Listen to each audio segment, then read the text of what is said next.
Warning, this podcast has some swears in it. I'd rate it PG-13 at most, but let's just be on the safe side and say viewer discretion is advised.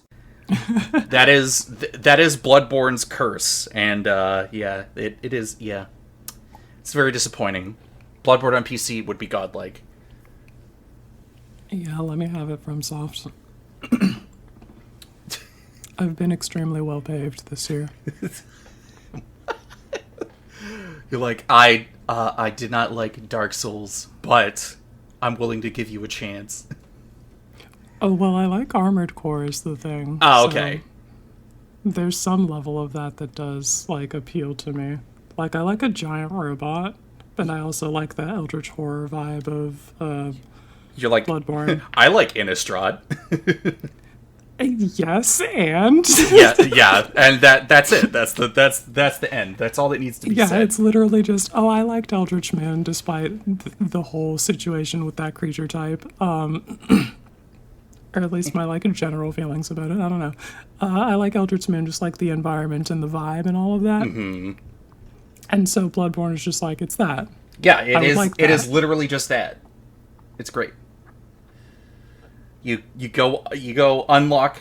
No, wait, not unlock the armory. You go open the armory, and the guy gives you a big fuck off fucking grind wheel switch weapon, and you're like, yes, I can now fight the creatures of the night.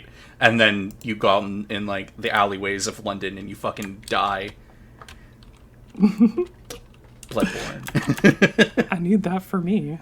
Time to raise your blades, heroes. And check some vibes. It's the Hero's Blade vibe check.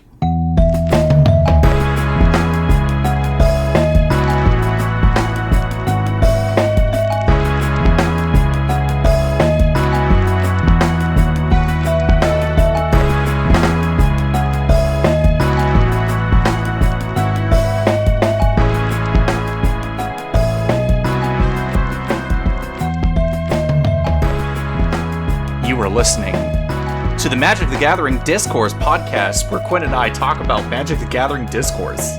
Extremely loud, incorrect buzzer. This is the Queen of Blades podcast, where Quinn and I talk about our parasocial relationship with Kristen.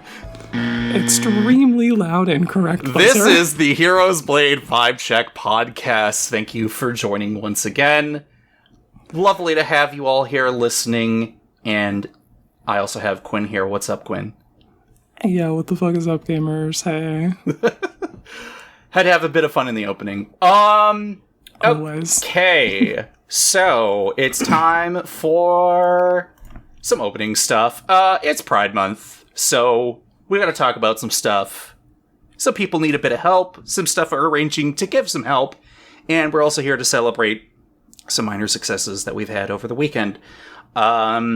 So, Bobby Christine from the Lobby Pristine, also Birds of Paradise, and God knows what else that she is involving herself in, because she just seems to keep busy all the time. Yeah, she be getting a lot of things done. She is, I believe, she's just straight up moving out of Texas, and needs a bit of help. So, if you got the cash flow, go throw some money her way. We'll put some links in the description. But she had to sell a whole ass deck to get us all started. So let's just help where we can there. Mm-hmm. Speaking of aid, MAB's Trans Mutual Aid Stream is coming up this weekend, which will be on the 16th on Sunday. I'll include the links there, but there's going to be a bunch of people showing up, so we can just directly aid people by throwing our hard-earned money at them. Yeah, I'm gaming in that, so come through. Watch me play Magic the Gathering. Woo! And then finally, just for some celebration stuff, Pray Just for Change, and I always want to keep saying Pray Just for Charity, but that name was like literally last year. We're not doing it anymore. They raised $2,100.69 for Pride. Yay, the sex number. Haha. Nice. Hey, yeah, nice work, gamers. Way to go. I think we're probably still able to do donations, but it will be like a week after the fact. But I'll have to look up when they're doing. They got a prize pool for like donations above a certain amount. So if you got some money and that thing's still open, throw some money there, or just go through Streamlabs charity and see what you can do. It's the month to give, so go fucking do it, please, dear God. All right. Speaking of community, we got that episode 14 question about the relationship with Arena, and a reply from Claire who says, unlocked my love of mono red during Eldraine with Torbran, but after first rotation, and with not liking how slow it was to get currency, I left. Haven't gone back, even with new game modes being added. Yeah, I feel like that's probably the story for a lot of gamers. Yeah, sorry, gotta get this can open. There we go. Yeah. Yeah, I don't know how many times where it's like, I could draft, I could play whatever the limited environment of the day of the week is or whatever it's, but I've already spent like more than enough money on Arena, and I'm good to just literally open packs, use it for Brawl, and then never play Arena for like 6 months at a time, and then come back when something happens.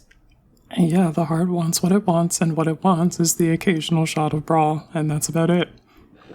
Yep. But yeah, sorry we missed it, Claire, because your question literally came in just after we were getting the new episode ready to go. So, good thing not only did you comment on this one, but also last episode, because you're right back for the other question of last episode, which, by the way, you can go answer that on Spotify. The last question was, have you built a cube, or do you have a favorite cube? Have you played one or whatever?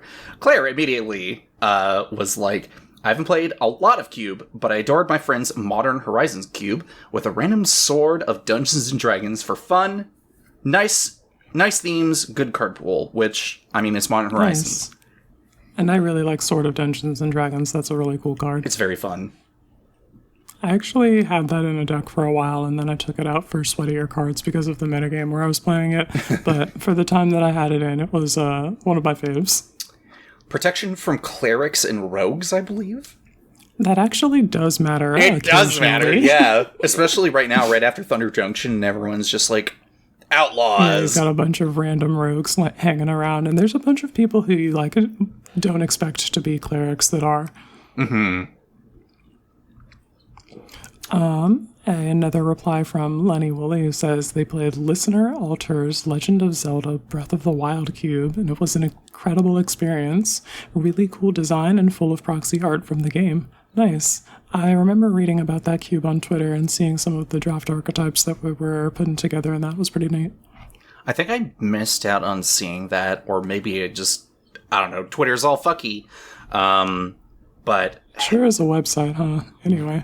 Hey, Wizards, I would really like it if you somehow managed to get Nintendo to help you make a secret layer of Legend of Zelda for me. Every day I think about a fucking Rafik of the many flavored as like Adult Link from Ocarina of Time. Ooh. And another Master Sword as like another just like really cool piece of equipment. I don't know what exactly, but man, Legend of Zelda and Magic the Gathering would go so hard.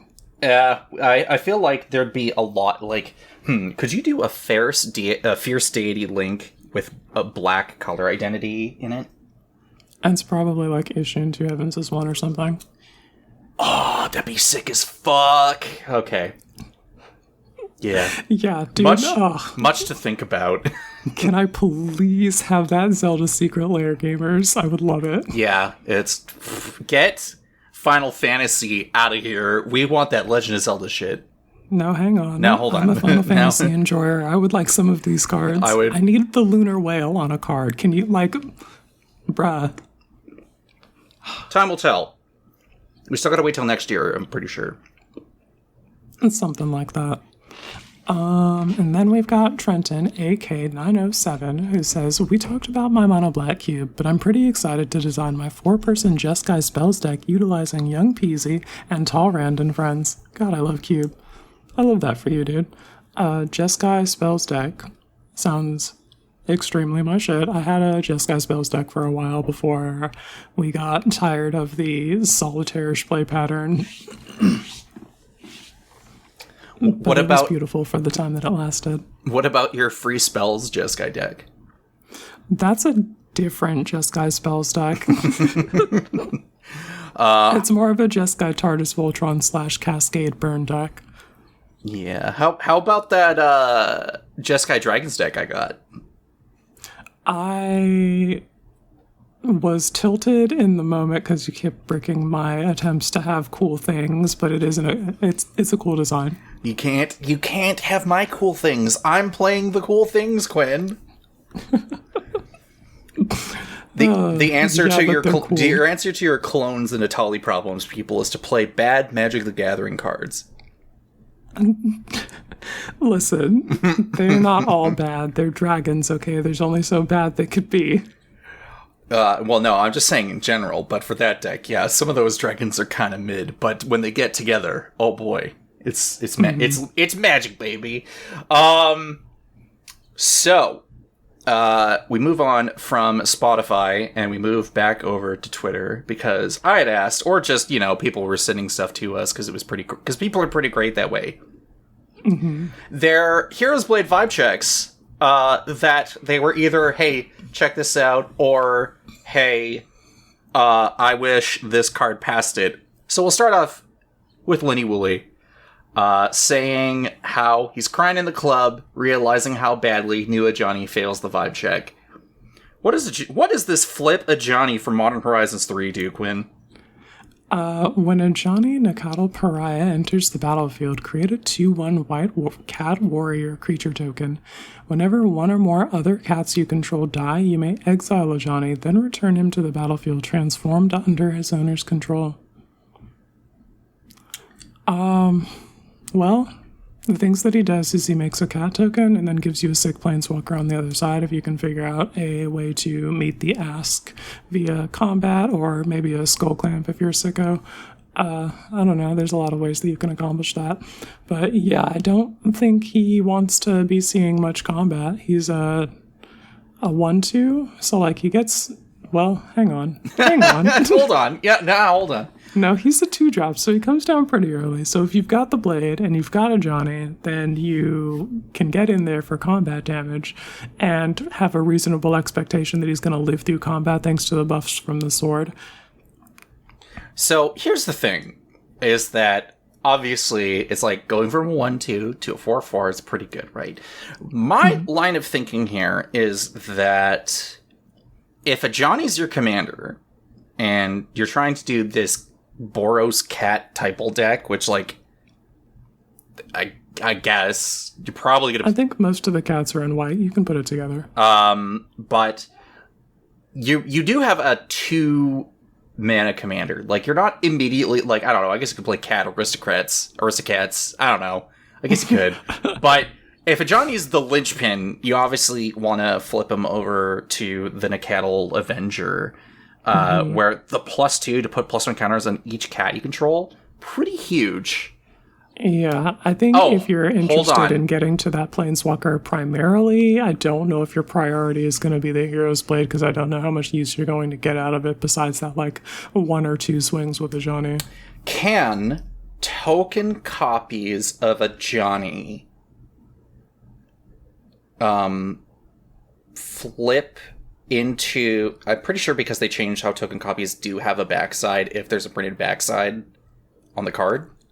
Because it's exile and then return, I don't think there's anything to return, unfortunately. Shame. Yeah. Up in the air, I want to say yes, just because, hey, 4/4 Johnny is pretty sweet, but if you're flipping him, then, like, I can definitely see how it kind of nombos. Yeah, it's pretty tricky. But also, I guess alternatively, you could also play, like, a Boros Flicker deck, where, like, you only flip a Johnny over after you kind of, like, exile him a few times, making a bunch of, like, Cat Warriors, and then still keep a 4/4 body, and then flip over to the Planeswalker side where you start pumping up your giant army of cats. Lenny, get Much back to about. us. Yeah. I'd be interested in knowing. While this layout that we have on this spreadsheet here is very confusing, I'm just going to go to the next one that he submitted to us, because I had asked, hey, we're recording, can you people send us stuff? And they're like, cool, yeah. So Lenny came back and said, all 5 OG Elder Dragons. Oh, yeah. Easy. I'm signing off on that immediately. Now, Palladium Moors probably gets more of an edge by having native trample. Vivectus Osmati can pump, can Fire Breathe for any available Jund mana that you have. So it's not It's basically 1 mana of any color in that deck. What does Rampage do? Oh, man, I have no idea. Okay, because that's what OG Chromium has. Oh, okay. Whenever this creature becomes blocked, it gets +2/+2 until end of turn for each creature blocking it beyond the first. I mean, it helps win those rampages, but they're all 7/7s.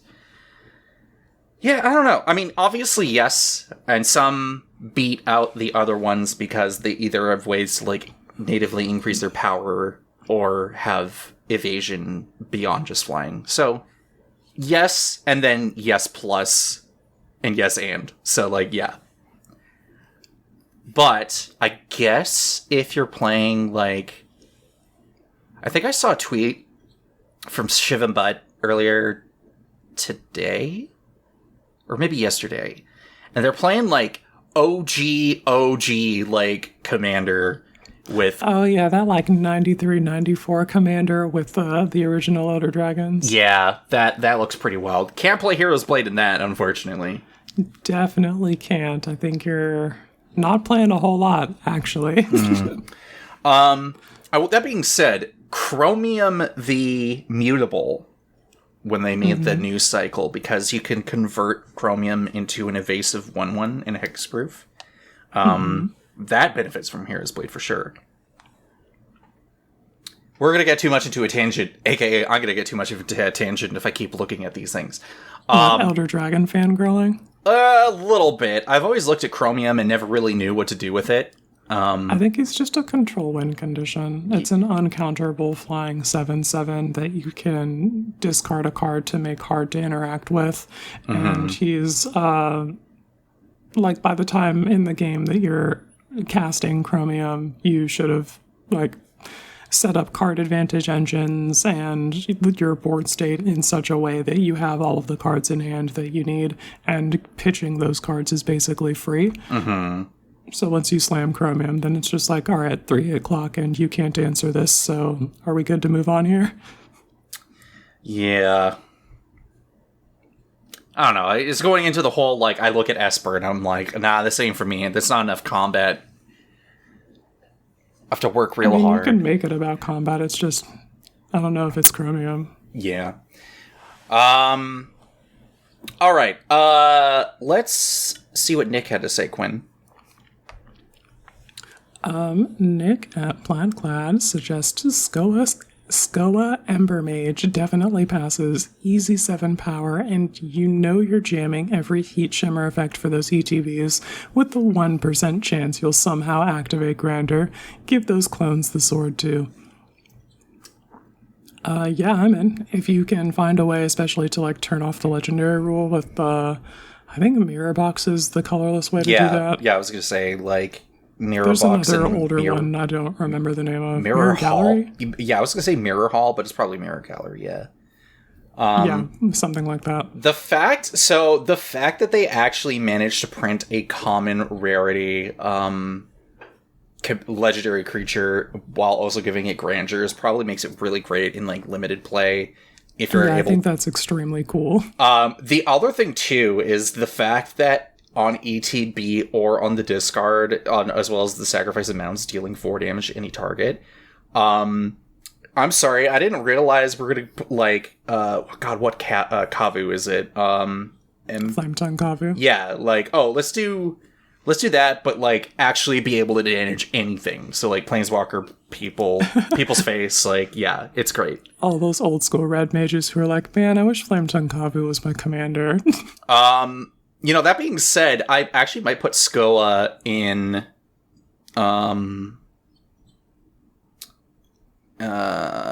Calamity, I'm thinking.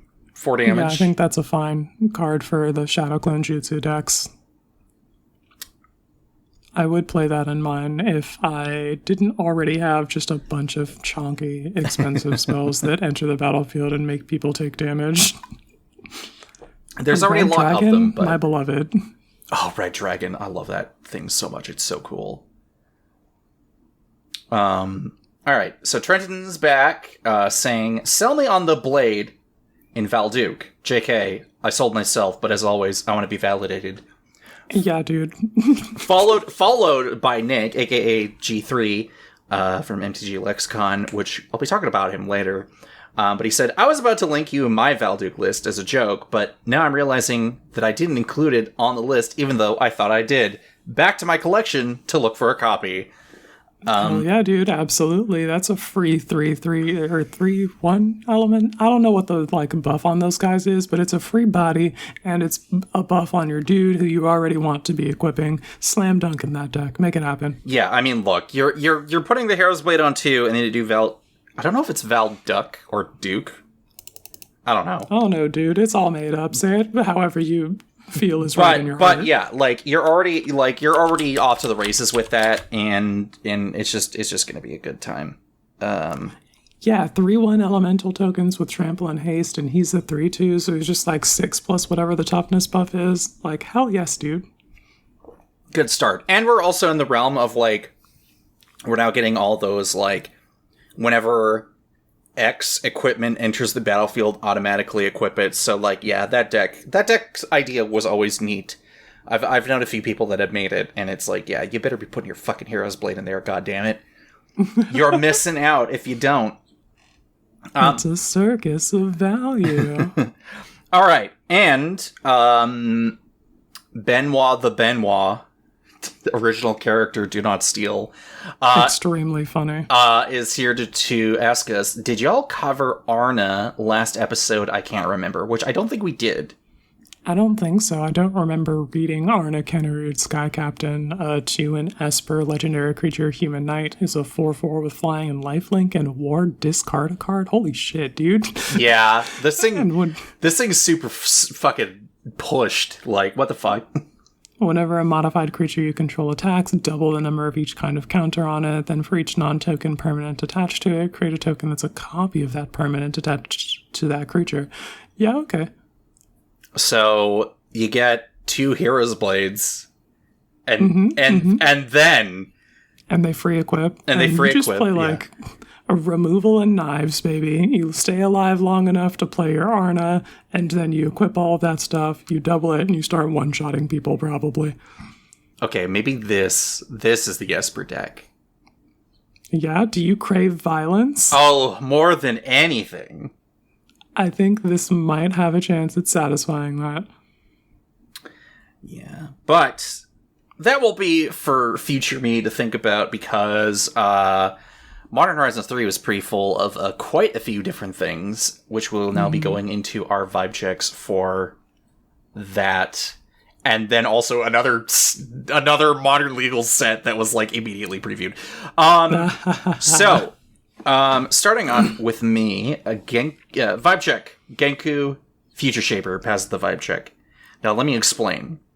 I initially thought that because Genku, the husband of Tanio, was making legendary tokens, and I just did not click until I actually had the card in my hands physically, because someone was like, this is my foil promo for my pre-release kit. I'm like, can I have it? He's like, yeah, sure.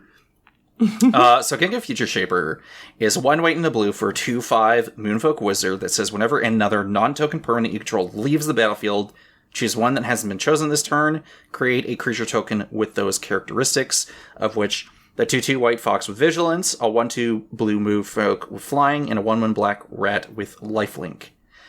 which that one's Nashi. I don't know what the other two kids' names are. And then you can pay 3 white and a blue to put a +1 counter on each creature you control. Now, times are tough, kids. So we gotta arm ourselves off to fight the multiverse. So I got this Hero's Blade, and I'll lead the charge, but you kids gotta get in there. Yeah, the kids are going to war. So, yeah, Genku going to getting up to a 5/7 is great offensively and defensively, obviously. But it's probably going to be like a flicker deck. So if you do need to, for whatever reason, like reset the Hero's Blade or whatever, Genku comes back out, gets it back on. You're making your tokens, and then you're playing your training grounds to just start augmenting your children to commit war crimes. I haven't played a training ground, so I should try that out. It's a good time. It's a good time. You play Zerda? you play training grounds? I don't think so, actually. Well, guess where Zerda fits in, Quinn? In what? What is it? What is one of your vibe checks? What? Cassandra Eaglebearer. You're so right. There we go. Those are activated abilities. Yes. So, hey, Assassin's Creed is happening. Yeah, Assassin's Creed sure is happening. Goodness. What does this girl say again? So, she is, Cassandra Eaglebearer is 1 red and white for 2/2 human assassin warrior with haste. When Cassandra enters the battlefield, search your graveyard, hand, and library for a card named the Spear of Leonidas, put it into the battlefield and shuffle. And whenever a creature you control with legendary equipment attached to it deals combat damage to a player, draw a card. Let's just read off the Spear of Leonidas real quick here. Legendary artifact equipment for 2 and a red. Whenever equipped creature attacks, choose 1. Bull Rush. It gains double strike until end of turn. Summon. Create Phobos, a legendary 3/2 red horse creature token. Revelation. Discard 2 cards, then draw 2 cards, and equip 2. So, where do we want to get started with this? Cost reduction on equipment through Zerda, if included. But you're making a horse that's also legendary, so hey, pass the vibe check right there. You can give the Spear to Cassandra, you give the Hero's Blade to Phobos, and everybody's drawing cards when they deal combat damage. But no, it needs to be legendary. It needs to be legendary. So while the Hero's Blade is great for a buff in this case, I was thinking about the creature, not the knife. It needs to be the knife that's legendary. Yes. However, Embercleave. Embercleave, indeed. One of my favorite legendary knives, in fact. So yeah, Cassandra's going to be nutty. Yeah, I think she's going to be pretty cool. I was actually brewing a deck earlier today with her and a bunch of legendary equipment and some creatures that are like low to the ground and frequently have like haste or whatever. And the Spear of Leonidas is a pretty cool card, especially the discard 2 cards then draw 2 cards mode. I think I want to include more like Sun Titans and stuff like that to really like lean into that and like discard cheap equipment and pick it back up with the Sun Titan and all that. Inverse Faithless Looting on an attack is like pretty good. Yeah, I'm very interested. It's also like it's got double strike on the knife too. I like that a lot. But yeah, she wants you to be equipping creatures, and I think that if you're doing that anyway, the Hero's Blade is like free, and I felt like it would be easy to get in with the like buff there. People aren't gonna trade creatures that are meaningful if they don't have to. Yeah. So you just like give her that, you survive combat and get in for bigger damage, and all of that is satisfying to me. Question mark on if Bloodrick playable at this time. But I'm looking very fondly upon her and the Spear. The deck seems cool. All right, continuing this artifact train, tell me about yours. Oh yeah, Imskir, Iron Eater, passes the vibe check. So, get out of the way, Bosch Iron Golem. Imskir is here to draw me cards, make me lose my life. Have affinity for artifacts, so playing Hero's Blade makes this 8-drop a 7-drop, which is a pretty good start. And then, becoming an 8/7 offensively, even with no keywords like at natively, like that's fine. We could work with that. It would be kind of nuts to have this demon have flying, but I feel like this card is pretty stacked as it is. Yeah, I think you can give it flying with a, like, I don't know, kite sail or something like that. just low to the ground like equipment that gives keywords and stuff that also helps make you. Damn, Quinn. You cooking here. Hold on, I'm taking notes. Hold on a minute. But I'm just like, wait a second, pause that. I gotta jot this down. But yeah, the obvious play affinity stuff, sack it to Imskir, deal damage, blah blah blah. But I just think Imskir is pretty cool. Kinda gives me like Dargo the Shipwrecker energy, but you also just like draw cards. Yeah, Dargo goes kind of harder because of the persistent cost reduction, but I think the affinity for artifacts, if you can generate just like enough trash artifacts, you can play the same play pattern. Oh, we're playing like Fareed to make scrap tokens or some shit. Nice, yeah, that'll run the affinity count up easily. Yeah, you just do that, and then does Imskir see like non-token artifacts for drawing cards, or what's his deal on that? It's just number of artifacts rounded down. Okay, rounded down. You just run the trash artifact number up in ATB and draw a bunch of cards, and then cast more trash artifacts. It's I do have high hopes for this. You could probably do an eggs. Yeah, that'd be a sick Metal Storm deck. Yeah. We'll have to see, but I did get the side profile one, like the side face profile. So yeah, I saw your photo of that. I think that art looks sick as fuck, and that deck is going to be really cool when you put it together, regardless of the direction that you take it in. Yeah, just got to sit and look at it and make a decision if I'm taking apart that Baby Mishra deck finally, or maybe Megatron, or I just throw literal trash. I'd be like, Megatron is kind of the same deck, but I do get that you can just play like a card draw and mana rocks, literally just that, and have a good Imskir deck. Yeah, time will tell, but that will be for the a near future me problem. For Genku and Imskir are probably going to be my future lists. What's your final vibe check?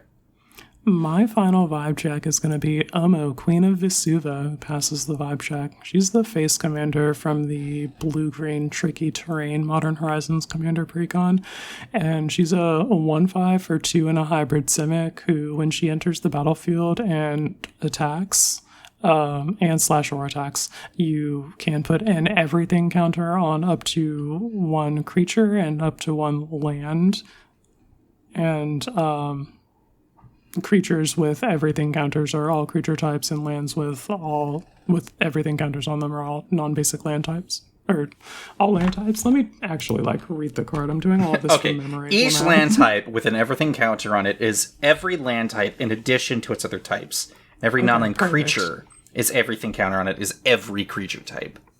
There we go. This is okay, right? That's totally okay.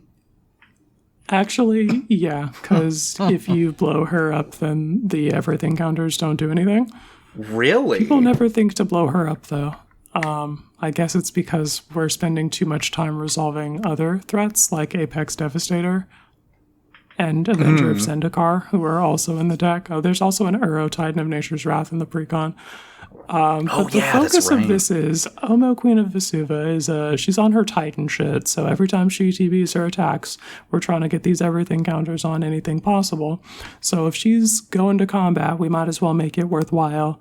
Put the fucking Hero's Blade on her, let's go to work. Honestly, she could pull the Black Blade Reforged too, I can look into that. I mean, you're playing blue-green, and if you already mentioned Uro, so it kind of feels like a non-brainer. Yeah, it's a bit of a ramp deck. But the other thing that it has is the Basilisk Gate that you can tap to, and the Basilisk Gate to give target creature +X/+X until end of turn, where X is the number of gates you control. And I fucking slap that on Omo if you're going to combat. Like, get in there, and Hero's Blade's gonna help with that. I'm in. Awesome. Yeah. Obviously, I think one of the fun things about having a bunch of our friends come to us and be like, "Yep, I'm considering this thing now. I'm considering this little random equipment." And it's been so fun talking about the theory and everything. And it's like, yeah, this dinky little 2-mana equipment really does the work. Yeah, it's a great thing to just like have that sitting in the back of your mind for consideration. And you get your flavor of Doctor Who flavor or Constant Tarkir. Let's go. Love it. Mm-hmm. Content. It's the fucking pre-con gameplay season, and I am sipping on all of that content through a straw. It's delicious. We got the fucking Rebel Lilies and Modern Horizons Commander pre-con video where she's like playing 4 characters and the decks. It's so, I feel like, I mean, God knows, because like, okay, hypotheticals of what Lily has to do to like get through editing and like doing the script, and like, you know, is she playing with a group of people and then she somehow spins like the personalities and stuff that's going on into like the script? I don't know, but the LGS series that she's been cooking has been fucking awesome.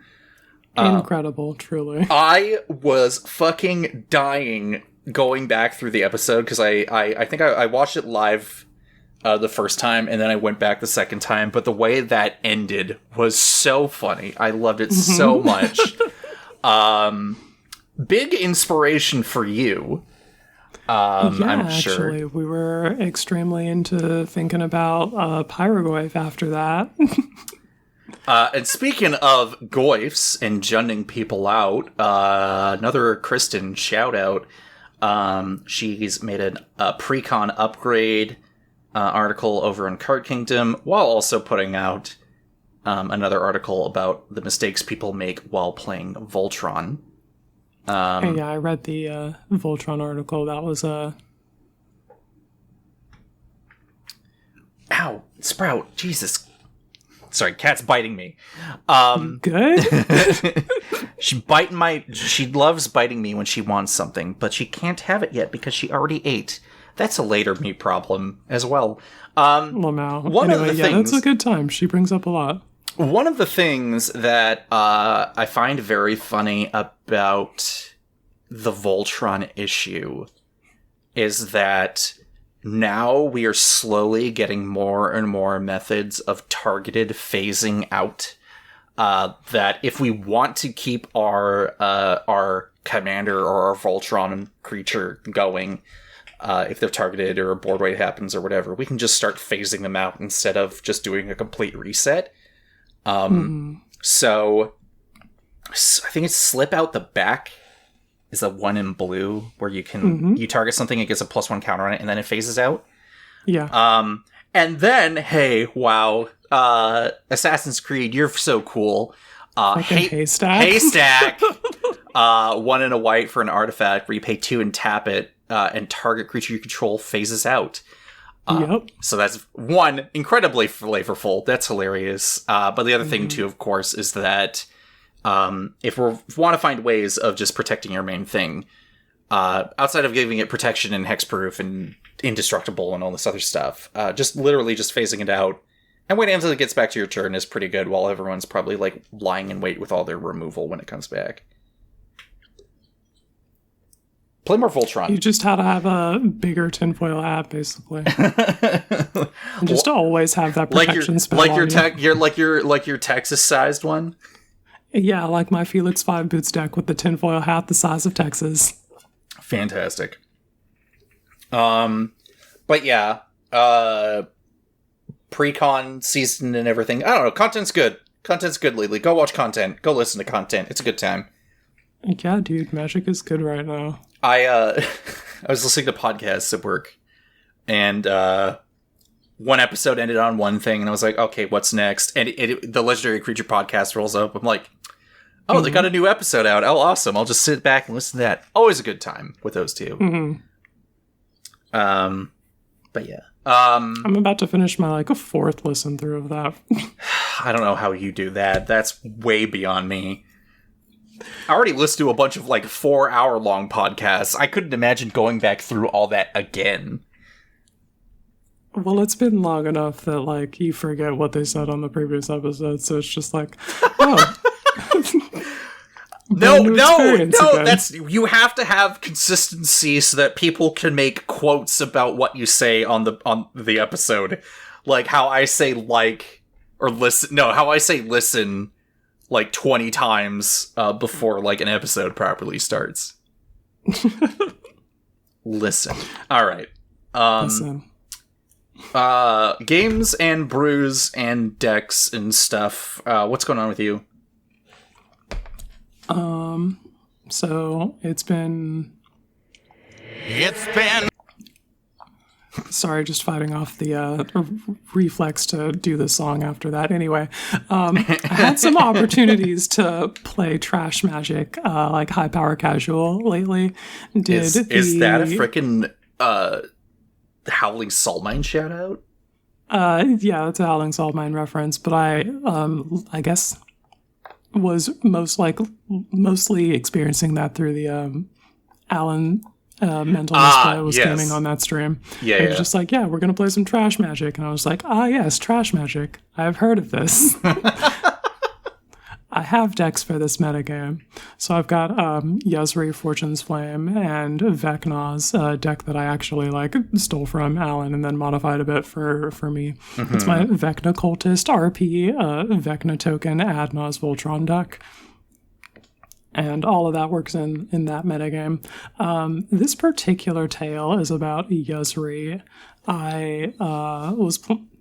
Do the people know about Yuzri? I feel like they should, but we should probably go over it anyway. All right. Well, Yuzri Fortune's Flame is a legendary creature, a Ifrit, for 1 blue-red, and he's a flying 2/3. And whenever he attacks, choose a number between 1 and 5. Flip that many coins. For each flip you win, draw a card. For each flip you lose, Yuzri deals 2 damage to you. If you won 5 flips this way, you may cast spells from your hand this turn without paying their mana costs. So gamers, my game plan with this deck is always to flip 5 coins, and while we're fishing for omniscience in this way, I want to advance the game state meaningfully via the reduction of life totals, of course. So I strap knives onto that evasive body. We've got just, some Swords of X and Y, an Ember Cleave, a Nettle Cyst, just the stuff that you would expect. And in this particular experience, we curved beautifully. We had that turn 1 Rabbit Battery, so we're all set up for haste. The turn 2 Sky Diamond, so we ramp, and then there's a turn 3 Yuzri with haste, because we can equip the Rabbit Battery. We equip the Rabbit, yep. Then we go to combat, we win 2 flips and draw some cards and take a bunch of damage, but that's okay, because, blood is fuel. Turn 4, we've got a Sword of War and Peace that we equip, and I'm offsetting the life loss from losing flips by gaining life for having cards in my hand and also burning my opponents. Mm-hmm. And that always feels good. Sword of War and Peace is my favorite Sword of X and Y. As usual, people look at these swords that just aren't overtly powerful. It's sort of Light and Shadows, very subtle but very good. Mm-hmm, mm-hmm. War and Peace feels like a no-brainer because it has life gain and it's dealing burn damage to face, which is always good. I had Sword of Light and Shadow in my Goblins deck for the longest time, just because, how else are you going to recur shit? Goblins don't have shit but Underworld Breach. But if you've got a Sword of Light and Shadow and you can get in for combat, that black side does the raise dead, so you get a Goblin back. It's good value. Good value. But anyway, we're on turn 5. I got the Sword of Sinew and Steel, and we equip that and win some more flips and draw some cards. And it's been 2 or 3 flips every... no, just 2 to... Yeah, two flips every time, yeah. Every time. So I'm not, getting the most out of this, but it's just enough extra cards to, propel me further, and that all really felt good. And then we get to turn 6, and we've got Okon... Eye of Chaos with haste, and it's at this point that we fucking crit. We get Omniscience, and then we win the game by casting the Zinder Split that we got from Okan's partner trigger, and then we draw Frenetic Ifrit with a flip that we won by casting Stitch in Time. Oh yeah, let's fucking go. So I've got an extra turn in the bank. I have Omniscience this turn. I can use the Frenetic Ifrit's button to flip an arbitrary amount of coins and to draw my deck. I have to be like a little bit careful with that because Zinder Split's like not a May, I think. Well, I thought... Oh, yeah. Zinder Split's not a May, yeah. Yeah, if you win the flip, you're drawing that card. But you just draw enough that you can put your deck basically in your hand, and you can win the game from there because you have Omniscience and you're a good deck builder. So we cast all of our spells, and we've got Mana Rocks and Galazeth Prismari. We tap all of our Mana Rocks for mana, and we cast our Crackle with Power for the win. Okay, I was wondering how you were generating the mana for the Crackle with Power. Yeah, it's Galazeth Prismari. He's our guy. There you go. There's a Joyra in the deck too, so I'm casting all of these legendary bombs in addition to my Mana Rocks and Knives, and all of that is putting more cards into my hand for this Omniscient Storm turn. And then we find our big fireball and we burn everybody's faces. That's awesome. It's good shit, dude. I like that deck a lot. I don't get to play it a whole lot because trash magic. Yeah, I was gonna say, like, I felt like I've seen it.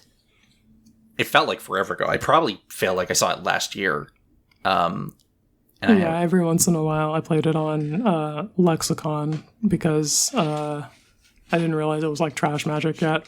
But you can pretty much win the game as soon as Yezri comes down if you're really lucky. The thing that keeps him out of like being a very consistent high power deck is just that I don't guarantee that I'm going to get Omniscience. RNGesus ain't on your side.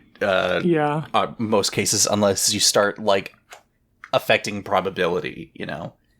But I have had precisely one game where I like cast Yezri, go to combat, win 5 flips, and win the game that turn the first time I cast him, and it's just like extremely early to do that kind of thing. And I think just the possibility of that happening is like, all right, well, there's a certain tier of game where we should probably limit this to then. I feel like, again, like you said earlier, like the thing that probably keeps it from being like, it's the probability thing. That also probably keeps it like pretty interesting too. Because if you're losing all those flips and you haven't given Yusri like lifelink or anything, you're really starting to feel that pain and being like, holy fuck, am I going to be able to do this? And the answer is... Yeah, you can see actually that play out on camera on the Tabletop Jocks video that I was on. I play Yezri there and I get just like awful flips and no ways to mitigate that. So I just die. Damn. And it's exactly like that. You just die. Well, I got to go grab that link and put that episode in the notes now. Oh, yeah, my bad. Hey, no big deal. That's what I'm here to do. Be a community manager. Anyway. Yeah, community manager, social media correspondent. Put all of that on your resume, BT Dubs. Yeah, I probably should. But yeah, that's fucking awesome. Yusri did actually kind of float around one of my play groups here. And then, like the wind, disappeared because the person who brews those types of decks, like, changes them all the time. So, it's like, oh, wow, there's Yusri deck. Oh, there it goes. It's gone. I feel like I don't see very much of my Lucky Boy in the wild. I've seen like one other person who had that, and I don't think they have the deck anymore. And the times that I do see it, they're mostly just swinging with a flying 2/3 every turn. And I'm the only person that I've seen with a Yezri deck that actually like puts knives on the guy. It feels, yeah, that's pretty weird. Why? Anyway, I haven't seen him too often. I feel as if there's too much variability for people to try to, like, negate the downsides of losing flips. Maybe that's probably why. I don't know. Do you play Sylvan Library Gamers? Because, like... No, it's a bad card, Quinn. It feels the same. The experts say the card is bad and you should not be playing it. They say that, but then you play Sylvan Library and you draw those extra cards and then you win the game because you had more options. And I Yeah. feel like maybe the things that they are saying do not apply to the metagames in which I'm seeing Sylvan Library. No. This is kind of the thing. I took the thing out of the spreadsheet, but I'll just kind of, or the spreadsheet, the docket, whatever, I'll mention it anyway, is that when the difference that you experience in terms of, like, the individuals you meet in a game, or, like, stream games, or offline games, or going into Fitz's, like, Discord, or going into Lobby Pristine, or other stuff, or just out in the wilds, right? Like, everyone's perspective of a commander is so radically different sometimes that you have to, like, be educated, educate people, and also know when, like, you're not really going to see eye to eye on certain things, and that's okay too. But it's just that, especially when it comes to this, it's like, obviously, you three could win games. The probability is kind of, like, astronomical. You have to win, like, I don't know what the probability is, because it's not 50%. Or it is. Yeah, it's the chances of winning 5 flips in a row are pretty low, but you do get to attempt that every turn, so it feels like at some point you're going to hit it just on a, like, law of, like, this has to happen eventually kind of thing. So, like, you know, there's some objective truths about Magic of, like, yeah, that little, God, what is it, like, there's this card I was thinking of, and it has -2 power, and has double strike. It's like Vent Sentinel. Hold on, I'm gonna look this up. But basically, it's like there are some cards that you're like, you have to jump through too many hoops to justify this card's use in a deck, and it's not gonna be quote unquote like a staple, playable, blah blah blah. But if you don't really give some of these cards a chance, you'll never realize their potential or how fan it could be to ride that line and, you know, win a game of Magic when you three just fucking gets you the fucking omniscience. Yeah, I think you could probably just put that in the 99 of blue-red decks and have a good time with it, actually. He's going to draw you some cards. He's going to be a flying body that you can augment or modify or whatever if you want to. But for the most part, I think he's a solid card advantage engine. You just have to not be afraid. You have to have a rules text box that permits you to block warriors. Because you're not a coward. Yeah, dude, cowards can't block warriors. It says so in the text box. That's how it works. But yeah. Play silly, goofy, fun shit like that. That sounds like a good time. Yeah, I think he's neat. What you got for us? So I will preface everything because I felt like it was going to be a long one, and even when I cut stuff. Anyway. It is still. Just go for it. All right. Back in June, already played more games than May. Feels good. Part of that was, hey, since I'm getting back into the swing of things and a new set came out, it's time to do a bunch of minor tweaks here and there in a bunch of decks. So while I'm slowly gathering piles for Genku and Imskir, I've modified Bludgeck Prime, Captain Ripley Vance, Sauron the Lilithai, Ishin, Cal and the Kid, Ronos Indomitable, Mr. Orfeo, Piper Wright, and a tiny little bit of Killer Queen, which I'll go over later. But as part of these minor adjustments, hey Quinn, Captain Ripley Vance could really pop off, huh? You know what? That sure was a game for you, and not one for me. So yeah, we got to play with Zach, aka P. Frizz, Jaredin, and it was just a very active Magic the Gathering game for me, and not really much for everyone else, as I just slowly well, not slowly, it was very quick, like I ran away with that game. It was kind of nuts. Yeah, you were going off, and I just, like, didn't have anything to say about it. And you know what? Sometimes the cards be like that. Yeah.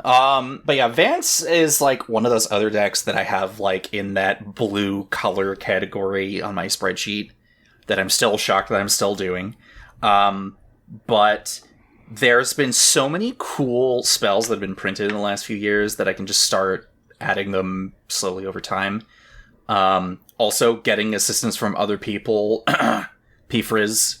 Seriously, Carafec group hug. Look what happened. Oh, yeah, well, forgot that was in the mix, and yeah, that is going to tip the scales in a certain direction. But yeah, essentially what happened was I threw out a Leering Emblem and put it on Vance. I had out Levon, Cultist of Tiamat, and just chain casting a bunch of cantrips, which then I managed to finish off with an absolutely bonkers Chandra's Ignition. The following games that I played with it were also pretty similar, and I didn't win them, but people were praising me because they thought it was very cool to see it go off, which is always a good feeling. Recent swaps I put in that deck was Runaway Steamkin. Or sorry, nope, the card above that on the list here, Runaway Steamkin's been a staple of that deck forever. Okay, good. I'm just like, that is like one of the red storm cards. That should be in there. Rodeo Pyromancers, which is 4 mana for a 3/4 human mercenary. Whenever you cast your first spell each turn, add double red. I always look at that card and be like, you can't fool me, that's a Sisei's Ring. It's a little bit better than a Sisei's Ring, because you can do it on every turn. Yeah, that part is wild. If you've got the ways to spend that mana, I think definitely look at including it. Yeah. I recently swapped out Red Archaeomancer, Ardent Elementalist, for Pinnacle Monk from Modern Horizons 3. Oh yeah, it's that guy, except it's got prowess and is a land on the back. All wild. For 5 mana and or 3 life for your untapped non-mountain red source. What a time to be alive. Feels good. Recently put in Disrupt Decorum because I need ways to have people stop coming at me for being the problem. Yeah, you're going to be out here storming off and people are reasonably going to be on your ass about it, and you're going to be like, I would like to direct you elsewhere, actually, Disrupt Decorum. I recently re-put in Invoke Calamity, which is good old 1 quadruple red for an instant that says you may cast up to 2 instant or sorcery spells with total mana value 6 or less from your graveyard or your hand. Yeah, people don't think about it, but that's just plus like 2 storm for free, which is important in that. Well, it's actually plus 3 because you're casting the spell itself. Oh yeah, you cast that and then you cast the 2 spells that you cast off of that. Yeah, like just like the red finale, like it's plus 2 or 3 storm in both cases, and all of that is good. Yeah. The new MVP, though, once again from Thunder Junction, was Brimstone Roundup. It's a 2-mana enchantment, 1 in a red, where for whenever you cast your second spell each turn, you create the 1/1 mercenary token that you can tap to give +1/+0 to a target creature, but you can only activate it as a sorcery. You start making a few of those in Vance, and it's like your little pirate crew that says, go, boss, and then you just fucking launch a nuke at someone's face when you start accumulating like enough of those little dudes. What if you gave them all Exalted? Much to think about. I don't know how you can do that, but in a different deck. Much to think about. Yeah, much to think about. But yeah, also plot, as it turns out, when you want to delay casting stuff for Vance, being able to plot a Brimstone Roundup ahead of time and then cast it later for free when you put Vance out into play or just afterward. Pretty good.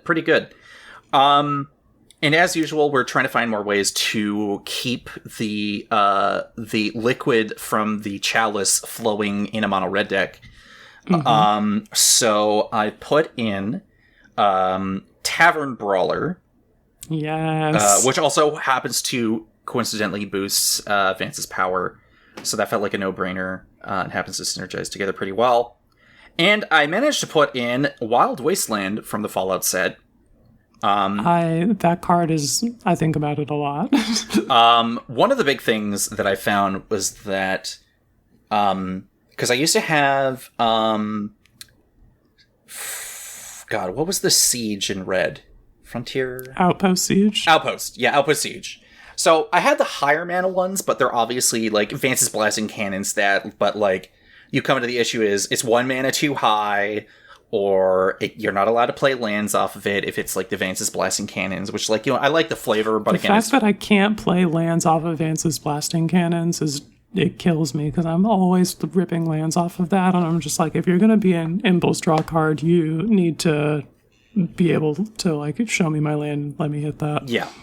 So this is where, after some modifications and stuff, Furious Rise, Tavern Brawler, and Wild Wasteland are like kind of the perfect like 3-mana enchantments that allows you to, on your upkeep or end step, kind of reload and get ready, because like sometimes you don't have the right cantrips, you can't get your hand ready to go, and you know, I don't mind skipping a draw step just to be sure that I can play my land and whatever the fucking top spell is off of a Wild Wasteland or something.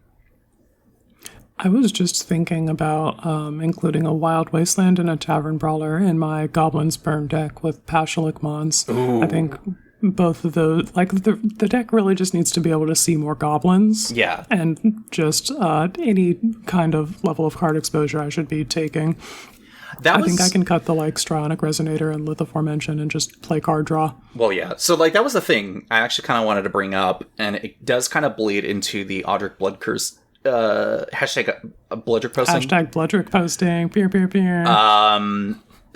Which, like, I'll leave that to later. But one of the main things that I did was I added tags to the Bloodrick deck. Because I already had the primer, and I tried doing, like, this weird tag thing where I wanted to make, like, a story about, like, each of the planes. I'm like, hey, Audric, come with me to the journey through the multiverse. What the fuck is this Fallout card? Don't worry about it. We're going on a journey. But then I realized that that's way too much effort. So I actually put in proper tags in the Audric Blood Curse thing, including, like, if cards have multiple purposes. And one of the things that I've kind of been examining about Audric and about Boros in general is that while white is obviously getting good card draw for, like, low mana value, low power stuff, and red's getting impulse draw, we're still kind of at this nebulous point where it's not outright card advantage, and you might get the chance of having stuff be exiled if you kind of, like, overcommit to, like, impulse effects and stuff. So instead of calling it card advantage, I think I've called it card selection, and I feel like that's a little more apt, because you're still seeing a bunch of your cards. It's just whether or not you're going to use it in that moment, because we're red mages at heart, and obviously we got to make that decision. But we don't have, like, blue, black, and greens, like, outright burst card draw. You draw 20 cards, you are now able to use all of them, unless you don't have, like, a Reliquary Tower or something. So I feel like Yeah, I can get behind calling that card selection, because it is just showing you those 3 cards or whatever, and you only have a finite amount of mana, so you're only going to be able to cast a certain number of them, and it really is just picking the best of those cards and sending the others to a place that you won't be able to access them, which, like, the bottom of the library might as well be exile. Yeah. So, card advantage is, like, always good, but, like, I just feel like seeing more of your deck, regardless of how you go about doing that, ends up kind of, like, accomplishing the same thing. Absolutely. It's always been about seeing more cards. Tangent done for now. What else do you got going on?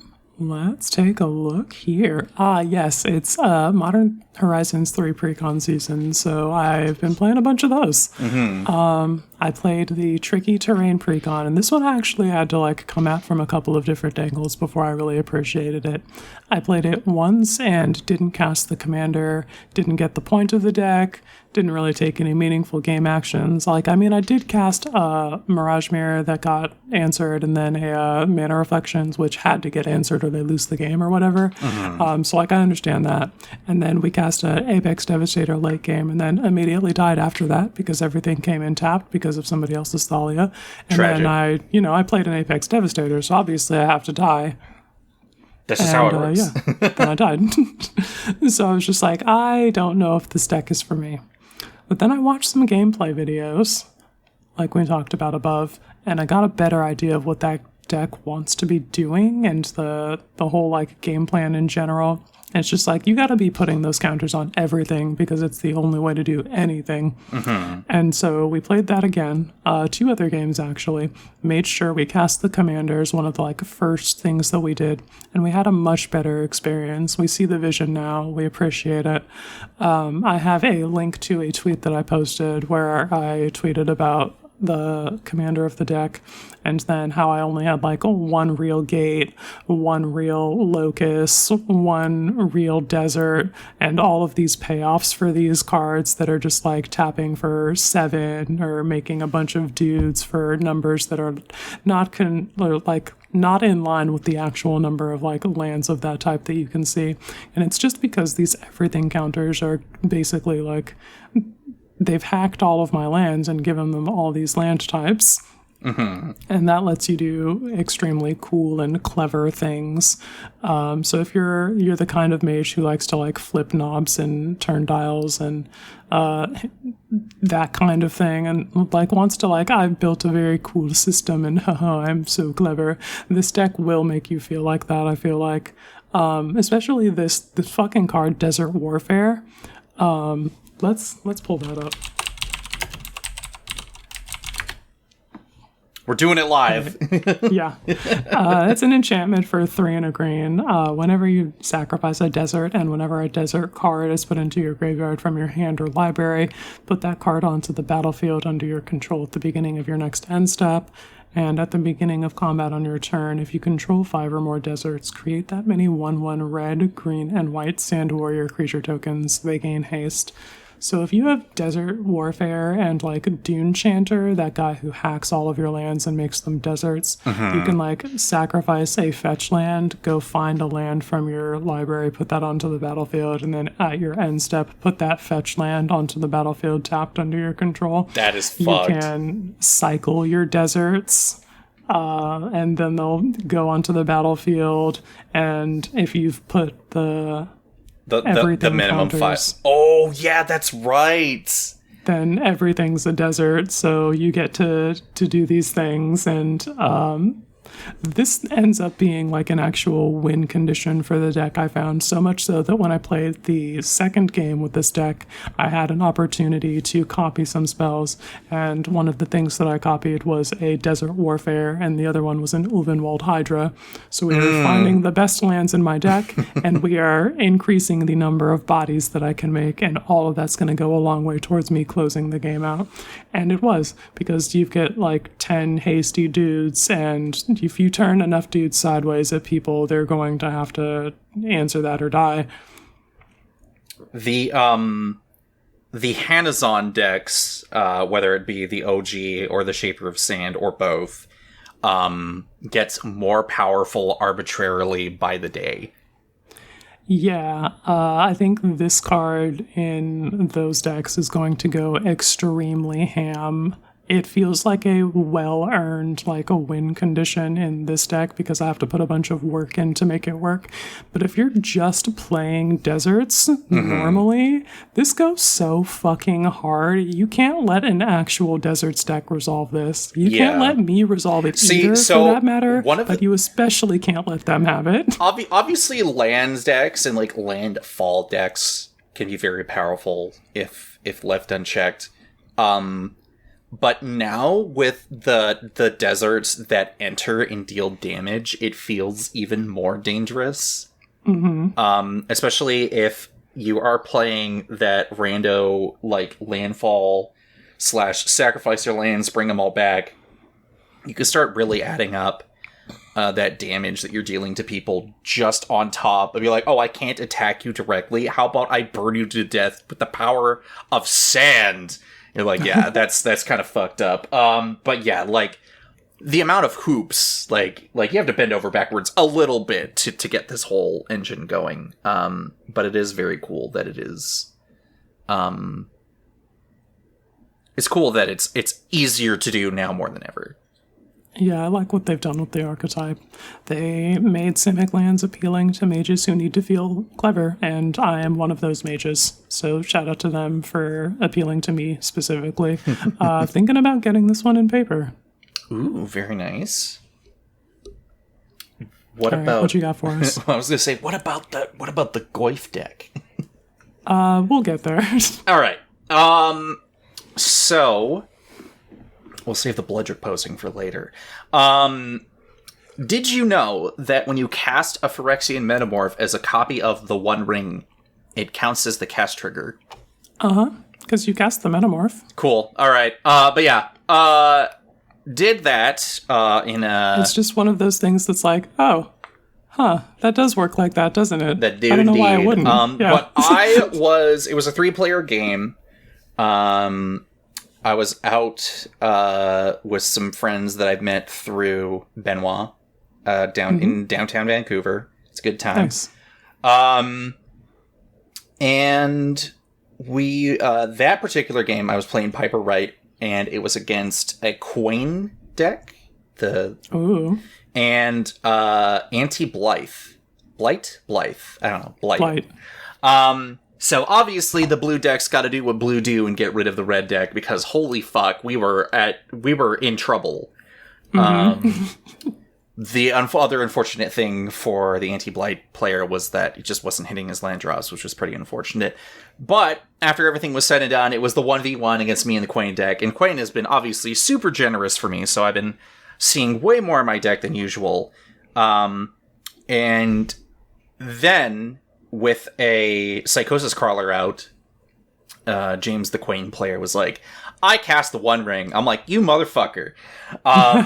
Now, it's obviously a problem, and I'm trying to fight for my life to see if I can get one more turn, and on top of whatever Quinn was doing, where, you draw a card. Okay, net 0 of Quinn and the Psychosis Crawler. That's fine. I will be taking my free card draw. Thank you very much.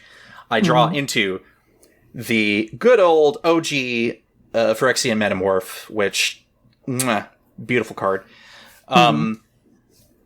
Staple of blue clones, in my opinion, even to this day. Being able to play... if you're going to play clones, I think that's one of the best ones. Playing 3 and 2 life to get an artifact, like get a clone of like an artifact or creature is pretty good. But in this case, a copy of the One Ring, because there ain't no way in hell at this point I'm going to be owning one. Those things are like over $100 at this point. It's kind of obscene. If you can find that Lord of the Rings bundle box, there's guaranteed a One Ring in there. God, could you imagine? If I for whatever reason don't get me wrong, I'm going to fucking get one. It's probably not going to be cheap, but it also has the One Ring in it. But yeah. Played the One Ring. Felt good for a little bit before that Psychosis Crawler kind of cleaned up, but it was a good time to be like, this mono blue clues / kind of artifact deck is pretty neat. I was definitely cooking that game on top of that. Piper with just consistent sources of sacrificing clues, so you can just start accumulating +1 counters. Bring out a Thrumming Bird and what's the Radgol? Vexing Radgol. Vexing Radgol out too. Just in case, just in case you want to win through like radiationing people to death. Yeah, just run those numbers up in whatever way possible. But yeah, deck good, game good. That was a good time. The deck feels good. And you got to copy a One Ring, which always feels good. Yeah, I have done that with super weird to do. With a Magic Mirror. Ooh, yeah. Not Magic Mirror, but Mirage Mirror. Mirage Mirror, yeah. Yeah, you just push the button, turn it into their One Ring for a turn, tap that, draw your card, and then dodge the consequences. Feels great. Yeah. I needed Mirage Mirror. Just keeps popping up still every once in a while. You're like, yeah, damn, this is a actually good card. Really annoying to play against. You're like, stop doing the thing I'm doing. It's like, no, I want to do what you're doing. I'm like, fine. Blow it up. They're going to spend 2 mana to have a copy of whatever the best thing on the board is at that moment, and it's always going to be at the most inconvenient moment. And this is why you play bad cards, people. Come on. Yeah, play worse cards so they don't want to copy your bullshit. I was always the target of a buddy's like clone / take control of your stuff deck because I always played good creatures. Yeah, you gotta stop playing such good creatures. No.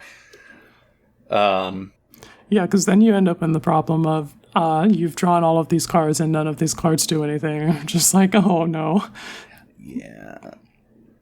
The burden of being a creature player. Yeah. But anyway, we can talk about Goyfs now. Yay! Pyro Goyf! Pyro Goyf! Yeah, I absolutely fucking adore Pyrogoyf. Shout out to that in the gameplay videos. Shout out to every other time that I've seen it. And the one time that I played, or rather, I played this deck the first time, the Graveyard Overdrive precon. And it whipped ass. I got Pyroglyph out. I was getting burn damage triggers from Glyphs entering with Disa's combat damage. I got this army of Glyphs, and they're all significantly sized threats. I really did not appreciate what the fuck was up with Tarmogoyf until this moment, basically. I'm just like, what? It's an undercosted large, but not gamers. It's the undercosted large. Yeah, look, we would not be here today. Modern Magic could not be what it was if Tarmogoyf was not there to pave the way. Yeah, Tarmogoyf is sick, actually. And if you can have a Tarmogoyf without paying any mana for one, then that's pretty cool. So I liked that a lot. From the Disa deck. She does this thing where if you mill a Lurgoyf permanent, you can put it onto the battlefield, but the deck does not have a whole lot of Lurgoyfs in it, so that trigger actually doing anything is the chances of it were actually pretty slim. Mm-hmm. So I think if you want to farm that, you gotta either run your Goyf numbers up or play more Changelings, depending on your commitment to the bit or whatever. The other thing that you can do is ignore that entirely and bask in nostalgia, because in that mode of the deck, you've got Jund removal and a top end of dragons, and that's a pretty appealing game plan to gamers with playsets of foil Tarmogoyfs and Bloodbraid Elves and Liliana of the Veils and Blightnings, and yeah, you know what the fuck I'm on. If you're nostalgic for Boomer Jund, you play all of those cards in this deck. I love the God, I'm so glad I opened that Scrounging Deathclaw Tarmogoyf from the follow pack. Oh yeah, that guy's actually sick. I like that print of it. Imagine just buying real Tarmogoyfs to use as your Tarmogoyf tokens for this deck. We joke about that. People have been joking about that, and it's well, at least they're not several hundred. Well, okay, not several hundred. The foil was $700 a pop at one point, but. Yeah, just running those Goyf numbers up so that people can flex. It might happen. You never know. People will be like, I'm going to get future sight printings of Tarmogoyf. You're like, all right, you got to calm down a little bit, okay? That is an ultra tier flex, though. Foil future sight Tarmogoyfs as your Tarmogoyf token? Come on. Oh. Live the dream, people. Live the dream for us. But yeah, I love the concept of that deck, and I made the Moxfield version of the precon that I played out blinged out with all of the Boomer bling. I had unset lands and the textless player reward promos for the Bituminous Blast and Terminate. So the thing that you can do with that is just take more of those cards that you remember playing from that era and put those in the deck, and in the oldest borders possible is what I did on my Moxfield one. So we're just I'm playing all of these old cards. I've got the just oldest printings possible for everything, and this deck looks like it came out of just eons past. You cast Bituminous Blast, and everyone's like, what does that card do? You're like, well, children. It's a 5-mana instant speed, deal 4 damage to target creature, and you cascade. Yeah, so I'm just gonna cascade real quick. Oh, here's this Farseek. Alright, well, we'll resolve that, and then we'll get back to this Bituminous Blast. Good and times, it's just a value and removal and 2-for-1s in that context, in those aesthetic cards. And you're playing that deck. Awesome. Probably won't make it to paper, frankly. I'm not super interested in just playing Jund removal. Fair enough. I mean, I feel as if one of the things about precons lately is that if you end up just getting the precon, you can probably just keep it as the precon. Just to kind of preserve its integrity and your interest in it. Mm-hmm. I like to do that a lot, though. Just grab a precon off the shelf and start shuffling that into just whatever pods people are bringing, because I trust my skills as a pilot to have a good time with that. I might try to rebuild the Warhammer 40k Ruinous Powers one, but everything's kind of scattered. No, I think that one needs the focus. Okay, fair enough. But I'm keeping together the Caesar precon. Yeah, that one I have pretty much stock, except for the fucking rad rats that don't belong in that deck. And Mr. House. So yeah, Mr. House. Literally 2 changes that I've made to that deck. Hey, Mr. House, open up.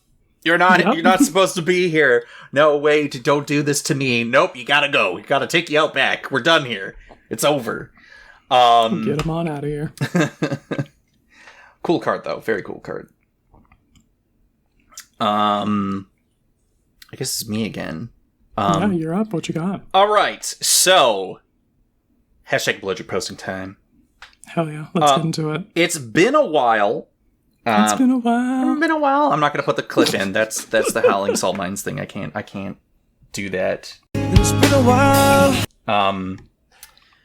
It's tempting though. So, I've been doing some tweaks in the background that have been like, I've done some soul searching. I've touched some grass. I've stared into the settings, not into the setting sun, but I've stared at the setting sun, and I've been like, you have been out there touching some grass.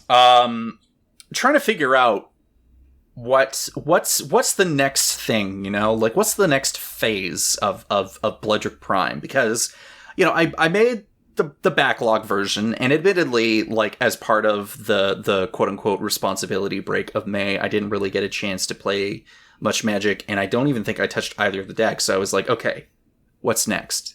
You're buying all these things, you're buying all these cards you want to put in here, but you can't put them all in, so what's next? What are you going to do? And then Trenton's like, Urbrass the Hidden's pretty sweet. Mm-hmm. And I'm like, yeah, it's pretty sweet. And then Modern Horizons like, do you want an MDFC that gives your creature first strike and can also be a tap double land? And you're like, yeah. Man, that card is sick. So everything's kind of like coalesced in this moment of like, well, I should probably play some more removal, and how's the card draw, and blah, blah, blah, blah, blah. So as part of the reshuffle, it was like, okay, I need to try some new stuff. I need to try some old stuff. And I got to try the brand new spicy stuff. So Urbrask the Hidden was put into the deck for a twofold reason of giving my stuff haste, and also having stuff people enter tapped. That was always good. Hell yeah, that shit is really strong. People don't sleep on Urbrask the Hidden. I have like the oil slick kind of version coming in, so I got another copy of that coming in. Very excited, but in the meantime, I got the OG New Phyrexian foil, New Phyrexia foil version, which is pretty great. I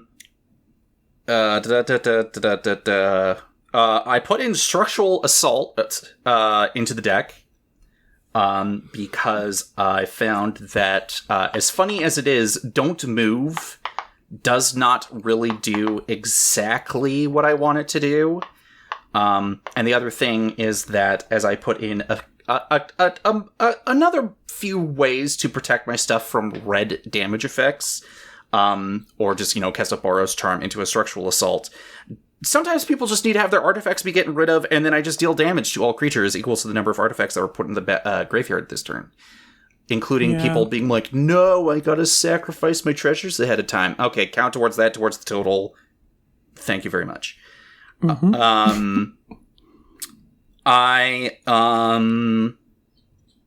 I managed to grab myself a transmutation font from the big score. Oh my god, I can look at it, and it's the big score symbol. It's a 5-mana artifact that you can tap to create a blood, clue, or food token. And then you can pay 3 and sacrifice 3 differently named artifact tokens to search your library for an artifact card, put it onto the battlefield, and shuffle, but you can only activate it as a sorcery, which is totally fine. There's a game day promo version that looks pretty sick. Couldn't get that. Gonna try to find it. But it felt kind of right to have a consistent way to make some kind of clue, token. And then worst case scenario, finally use like a combination of junk, treasure, blood, clue, food, and maybe some other kind of token I can think of off the top of my head to go tutor for Scrap. Scrap, unfortunately, cannot make scrap in this, but we'll maybe one day. But yeah, I'm like, I can have a little bit of an expensive 5-mana artifact that has like a conditional tutor effect. That seems fine. Yeah, I think that's fine. It's gonna find you the best artifacts in your deck. Krark Clan Ironworks, or just like Sword or something. I don't know. As part of this process, I've taken out Akroma's Will.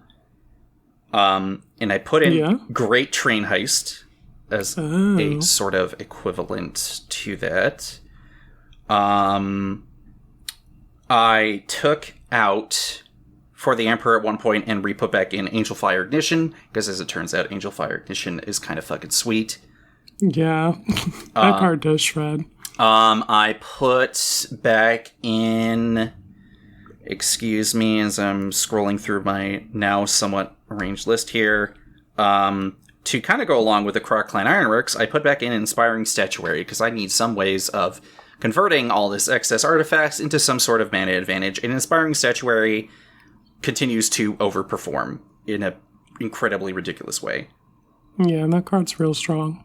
I re-put in Sun Titan, because The return of the champion, our boy Sun Titan, is back. And as I showed you in a photo that I sent to you from my game day on Sunday, I was cooking. I didn't win that game, but holy shit, that board state was fucking nuts.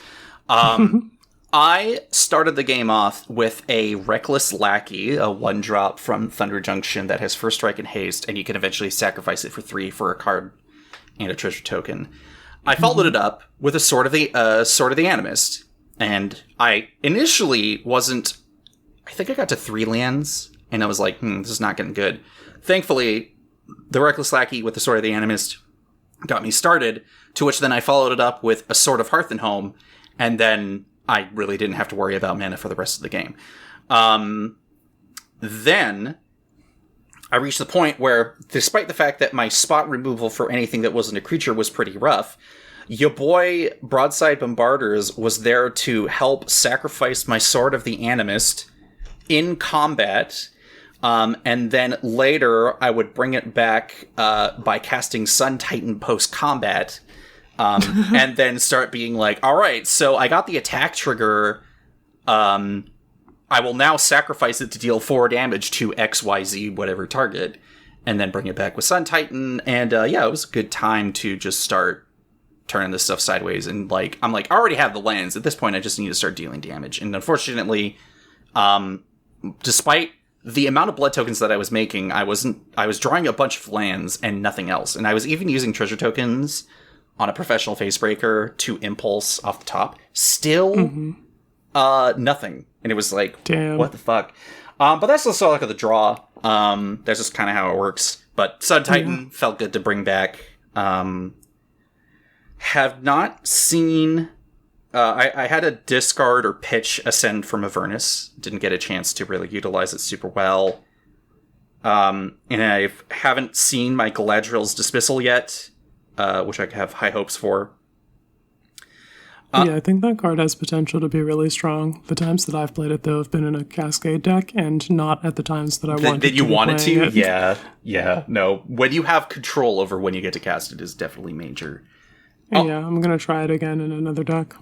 And as part of the Modern Horizons stuff, or just, me trying to be responsible somewhat, I put in a Dismantling Wave from just in general, so I can start getting rid of artifacts or enchantments, or just cycling it for a board wipe. And I put in Thraben Charm. Yeah, I hear that card's pretty good. So it's 1 and a white for an instant. You choose one mode of Thraben Charm, deals damage equal to twice the number of creatures you control to target creature, destroy target enchantment, or exile any number of target players' graveyards. Graveyard players, including myself, watch out. And, God, what was the last major thing that I added recently that I was very excited about? I swapped out a 1-drop the Runelurker Bat for Detectives Phoenix.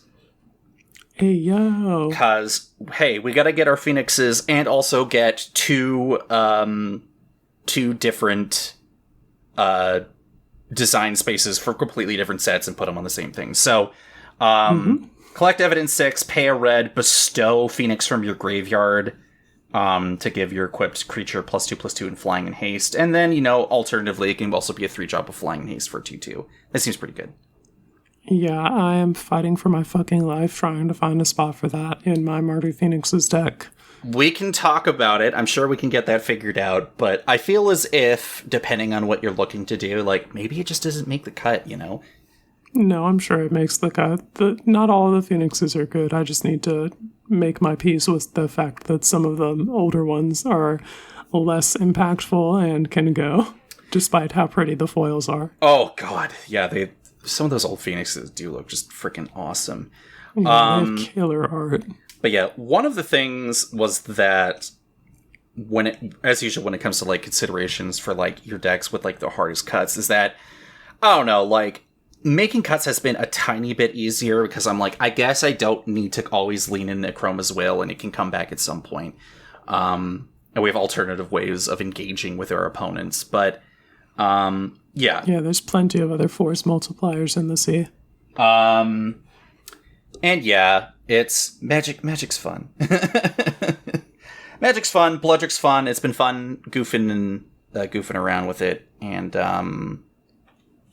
yeah. Hell yeah, dude.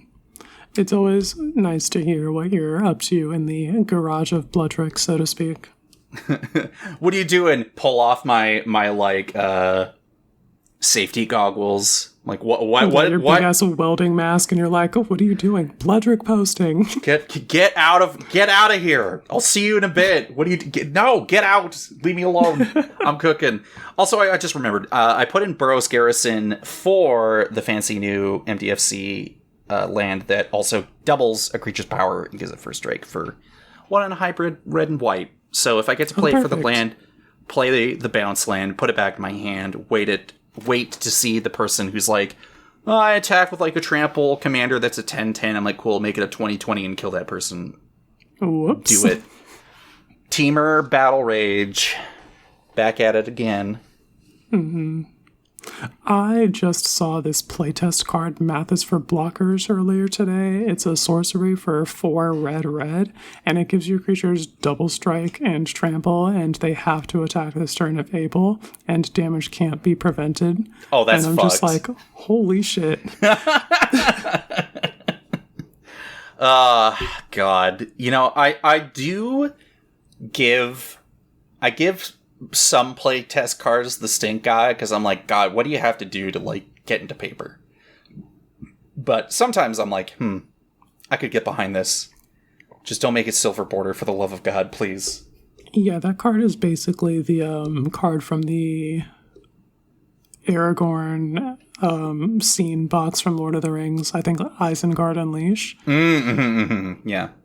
It's that sorcery that has flashback that triples the damage and anti-fogs, and I'm just like, that's basically the same card.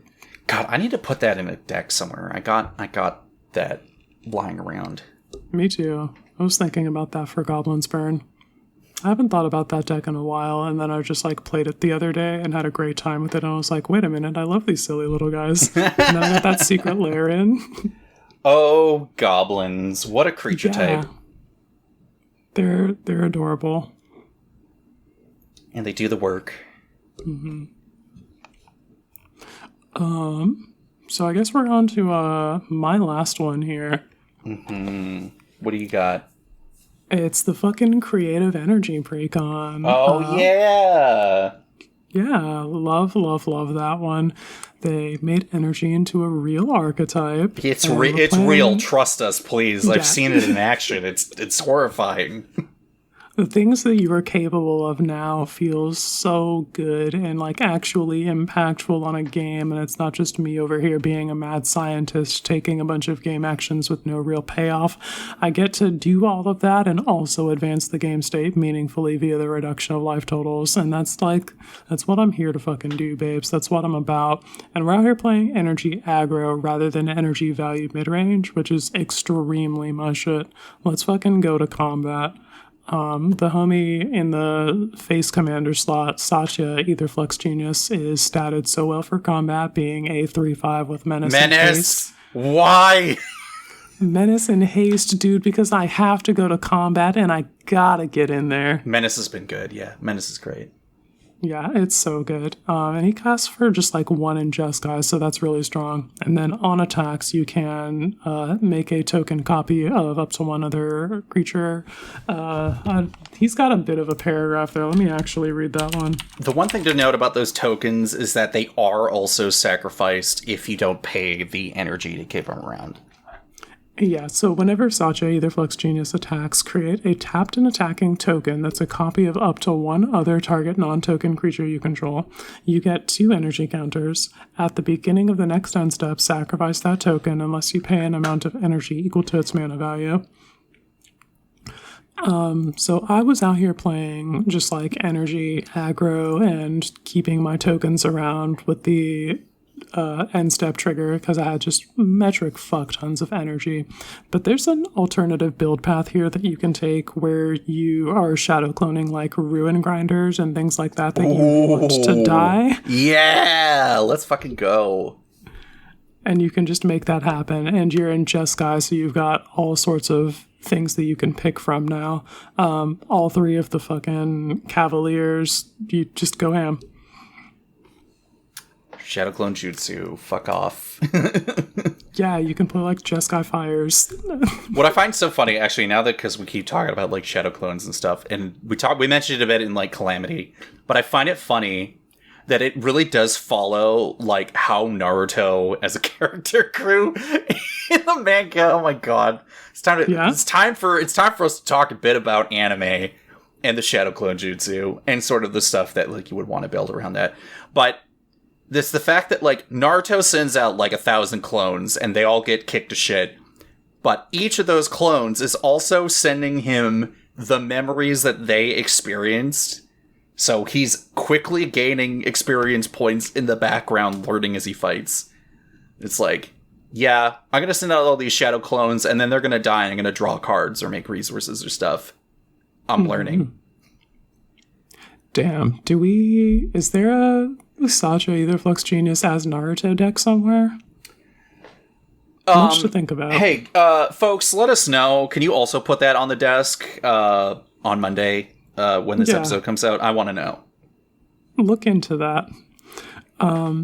So back on track here. You can just make metric fuck tons of energy these days. Normal turns with this deck will see gamers making and spending energy in amounts like upwards of 7. And previously, making that amount of energy was like trivial. You could do that, but having a sink for it, that's a whole different the problem. Thing. Yeah. But the fact that we can generate that energy now and actually have ways to spend it that are meaningful too feels fucking incredible. And mission status sick. Yes. So the first game that I played with that, I took with energy extra combats. I actually lined up an infinite combo with cards in the precon. The lightning runner, Satya, and the energy doubler, either refinery. You make enough energy to pay for the attack trigger. And on the lightning runner, yeah. Yeah. There's another lightning runner that you can do this with too. So you get like 2 lightning runners. The amount of energy that you get goes up. Oh, and then you just bank as many combats as you need to finish the game. That's fucking awesome. Oh my god. That's the way that I took the first one. I also had some like 20-somethings and 14-something Etherborns from the Ether refinery because I'm just like making buckets of mana, or not mana, but energy. And a good sink for them is to just tap that and pay X and make a large. Yep, yeah, that works. They need to bring They need to bring Aetherborn back somehow. They might. I don't know. Fingers crossed, Wizards. Come on. Another game that we played with the deck, we took that one with a Scurry of Gremlins and a Chroma's Will. We just made a bunch of shadow clones of like Solemn Simulacrums and actually it was not even a Solemn Simulacrum. It was a fucking Burnished Heart. I was just like, all right, we're just going to make more Burnished Hearts every turn and keep beating you down with that. And everybody's life totals got low enough that I was just like, all right, I've amassed a bunch of energy with that and Scurry of Gremlins. And I'm going to push this button 3 times and give the whole team +3 +0 in haste and then slam a Chroma's Will. And now the game is over. Yeah, Chroma's will ends games. Yeah, you get to just do that in that deck. Beep, beep, you're dead. Oh, no. The last time that I played it, I got very close to taking it, but couldn't get across the finish line in time. I'm having a lot of fun playing that deck. I'm playing Energy and EDH now, like actually playing Energy instead of playing another strategy with like a spritz of energy support, like I have been doing. Because like I have an Esper energy deck with an Esper Robots Reanimator deck with an energy sub-theme.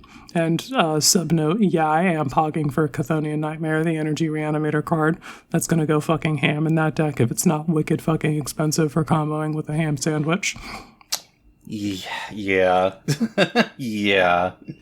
I'm very excited to see where the archetype goes in 60 card and EDH, and Yake, we have already ordered the deck and paper. Also, upgrade videos. Why are you telling people to cut Goldspan Dragon? When did we become too good for 4/4s with flying haste and upside? That's what happened? Okay. Come on. That's ridiculous. It's Goldspan Dragon. That was standard defining. That card was so fucking stupid. I was truly just like, what is going on here? Do I live on a different planet from you all that you all want to cut this card? Yeah, that's fucking, I don't get that. That's super freaking weird. So yeah, I don't know what your metagames look like. Goldspan Dragon isn't good enough for you, but I hope y'all are doing all right. Are you okay? Yeah, just like, what does your metagame have to look like that Goldspan Dragon isn't a good card for you? Yeah, that's super... Oh, God. I mean, like, when it comes to, like, 5-drop dragons, it's hard out there. The competition's, like, real steep, It is. So actually, I was going to bug you, I was going to say, so I'm trying to think of that X and double white board wipe for Modern Horizons that you make energy, and then you do a board wipe. Wrath of the Skies? I think, is that what that is? Oh god, my voice just cracked, dear god. Yeah, Wrath of the Skies. It's X white, you get X energy, then you may pay any amount of energy, destroy each artifact, creature, and enchantment with mana value less than or equal to the amount of energy paid this way. So I think this is one of the best energy cards available now. Okay. Because you can empty the clip on your mana just to get a bunch of energy, and even if you don't want to clear anything out, you don't have to pay anything. So this is where I think Wrath of the Skies falls into this really neat design of if energy was more parasitic like it used to be, then it wouldn't matter because the card's design allows you to just accumulate the amount of energy you want for your needs.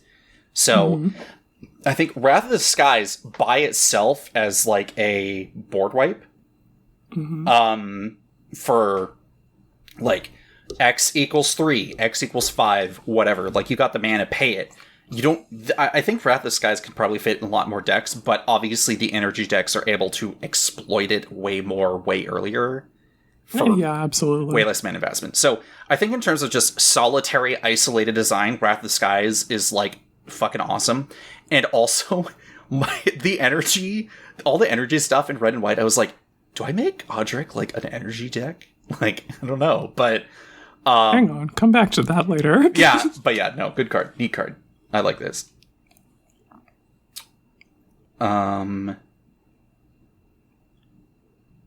Yeah. I have a sentence after that says, haven't tried the Eldrazi Precon. Yep. That's what I have to say about that deck. I wonder why. I just can't quite put my finger on it, but I'm sure you have a good enough reason. Yeah, Interesting. Anyway. What do you have for us? Okay. Last thing from me. I managed to get a game of Killer Queen in, but not just in person. I got to do it over the power of Tabletop Simulator. Let's fucking go. The dream is real. The jank is real. I got to play it with Nick and Zach, so G3 and PFrizz.